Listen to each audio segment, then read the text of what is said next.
नमस्कार। आज मैं आपको अमल पित्त के बारे में आयुर्वेदिक उपचार बताऊंगी। जो मैं उपचार बताऊंगी उसके प्रयोग से आपका अमल पित्त, आपका हायर एसिडिटी बिल्कुल जड़ से समाप्त हो जाएगा। इसके लिए मैं आपको 3 तरह के प्रयोग बताऊंगी।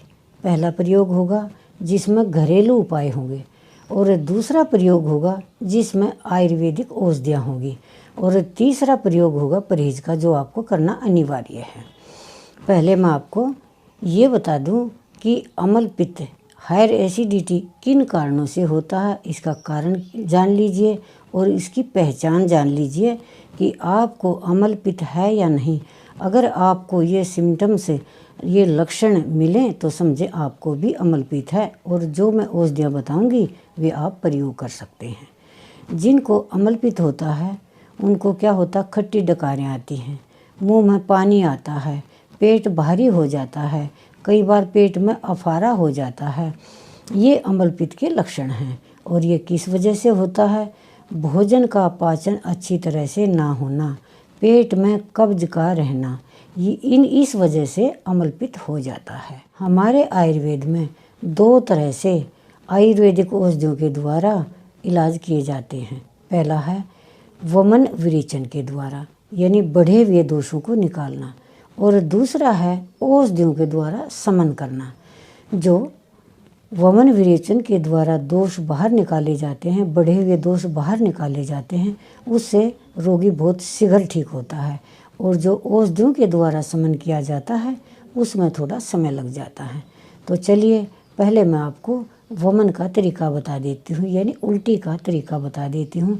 जो बढ़ा हुआ पित्त है आपका वो निकल जाएगा, और फिर जो आप औषधियों का प्रयोग करोगे, घरेलू उपायों का प्रयोग करोगे तो आप शीघ्र ठीक हो जाओगे। तो इसके लिए आपको क्या करना है, 3 दिन रात को रोजाना 1 गिलास दूध में 2 चम्मच घी डालकर पीकर सोना है।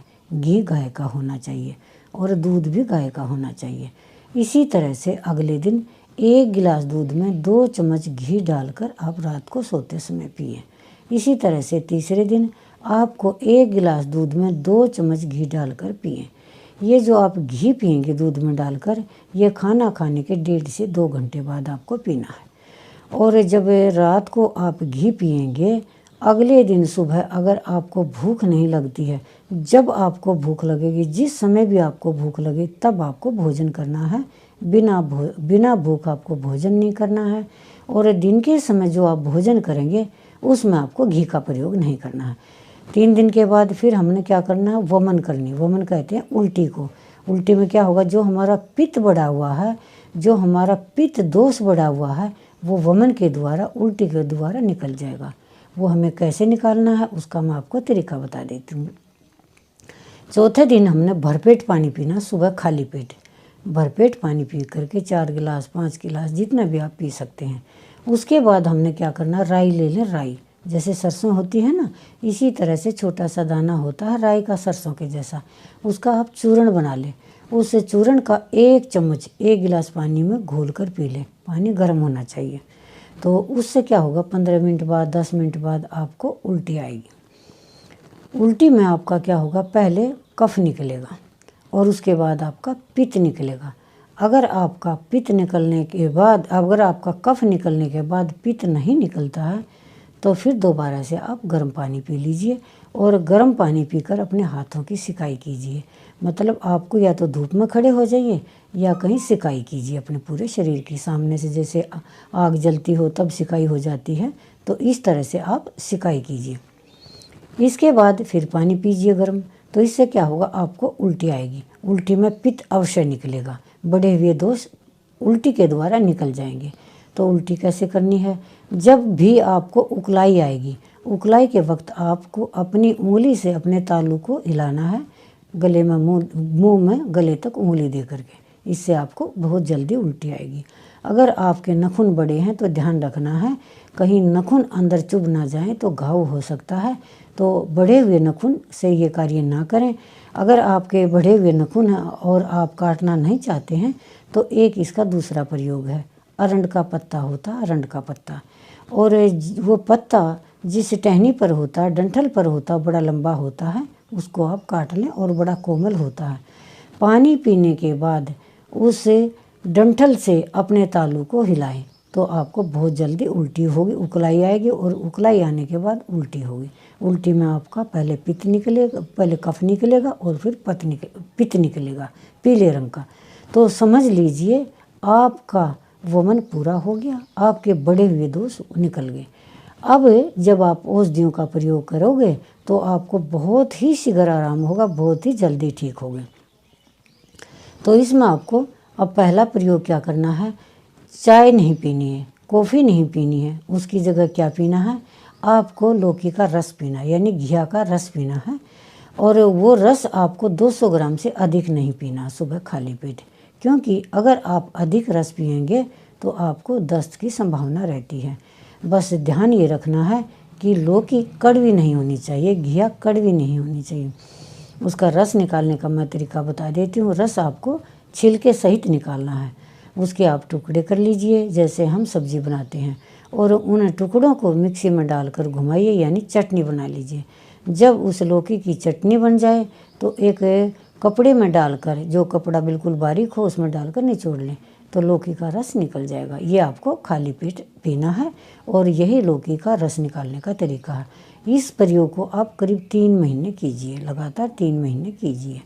दूसरा प्रयोग मैं आपको बता देती हूँ। ये तो हो गया सुबह का वक्त। जब आप भोजन करते हैं तो उसके साथ आपको दही लेनी है। दही में क्या करना है, आपको बारीक प्याज काट लें, जैसे हम छोंक में काटते हैं इस तरह से बारीक प्याज काट लें और उस प्याज को उस दही में मिक्स कर लें और सेंधा नमक डाल लें। ये आपको अपने भोजन के साथ खाना है। और तीसरा प्रयोग आपको मैं बताना चाहती हूँ। तीसरे प्रयोग में आपको क्या लेना है, आंवला ले लें, आंवला चूर्ण। आंवले का चूर्ण क्या करना है, आपको 1 छोटा चम्मच सुबह ताजे पानी से और 1 छोटा चम्मच शाम को, किसी भी वक्त आप ले सकते हैं, 2 समय आंवले का चूर्ण ले लें।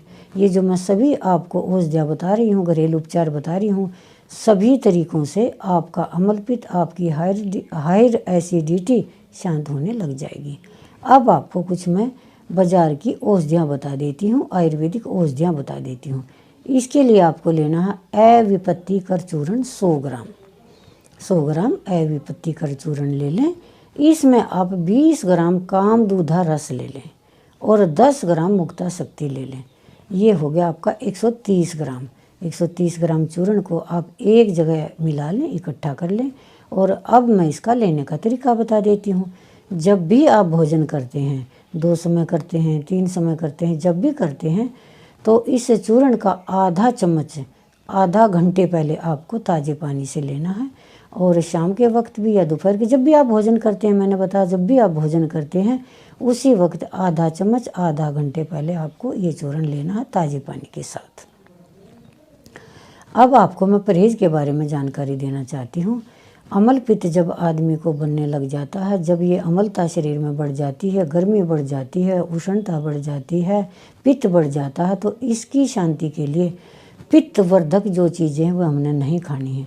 जैसे तेल है, खटाई है और तला भुना भोजन है, बाहर का भोजन है, ज़्यादा तेज़ मिर्च मसाले हैं, बीड़ी सिगरेट है, चाय कॉफ़ी है, अल्कोहल है। इन चीज़ों को हमने छोड़ना होगा जब तक हमारा अमल पित्त ठीक नहीं होता, हमारे पित्त की शांति नहीं होती। तो इन चीज़ों का परहेज हमने अवश्य करना है। अगर हम इन चीज़ों का परहेज करते हैं तो हम अपने अमल पित्त को, अपनी हायर एसिडिटी को जड़ से समाप्त कर सकते हैं। अब मैं आपको एक उपाय और बताना चाहती हूँ कि हम रोज़ाना अपने भोजन में, चाहे हम किसी भी तरह का व्यंजन बनाएं, तो सब चीज़ों में नमक होता है, सब चीज़ों में मिर्च होती हैं, सब चीज़ों में मसाले होते हैं। तो कभी सप्ताह में एक बार आपको ऐसा भोजन करना है जिसमें नमक नहीं होना चाहिए। जैसे सप्ताह में एक बार हमने खीर खाई, उस दिन हमने नमक का भोजन नहीं करना है। किस लिए? हम अपने अमल पित्त को शांति देने के लिए, अपने अमल पित्त को शांत करने के लिए। तो खीर में अगर हम मीठा डालना चाहें तो हमें देसी खंड की आवश्यकता पड़ती है, देसी शक्कर की आवश्यकता पड़ती है, या फिर ओरिजिनल कोई भी मीठा हो उसका आप प्रयोग कर सकते हैं। इसमें जैसे काकवी होगी, गुड़ हो गया, ये भी अमल पित्त को शांत करते हैं अगर इनमें मसाला नहीं है तो। इनका प्रयोग कर सकते हैं। अगर आपको ये चीज़ें उपलब्ध नहीं हैं तो बिना मीठे की खीर खा सकते हैं। अगर आप खीर नहीं खाना चाहते तो चावल खा सकते हैं। फीके चावल खा लें, आप दाल से खा लें, उसमें नमक ना डालें। और ये सारे प्रोसीजर में आपको सेंधा नमक खाना है।